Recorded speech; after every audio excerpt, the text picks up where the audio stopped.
You might be wondering, is this Grow Your Profits workshop, March 18th and 19th, worth the money? It's $200, you're taking time off the farm to come participate in this workshop.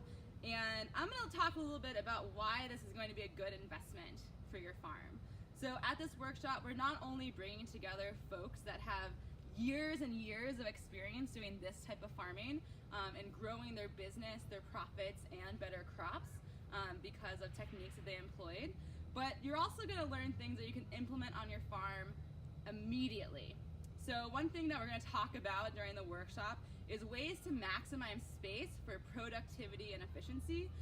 So here we are in one of the tunnels at Earth Dance, high tunnels at Earth Dance, and we have a couple different things happening in a very small space here.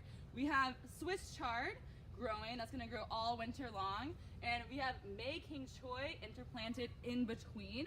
We'll actually harvest the May King Choy before the Swiss chard shades it out. We also have multiple successions of lettuce happening. We have baby kale here that we found is a great cut and come again green that chefs really love and that you can get a premium price for because it is so small, tender, and delicious. So it's very possible that this $200 that you invest in this workshop is gonna come back to you in profit just on one crop that you might learn how to grow better. So we'd love to hear what you wanna see out of this workshop and how we can work it in. What are you struggling with on your farm and how can we help address that? So comment below, let us know how we can make this workshop all about you and your farm, and we'd love to see you in March.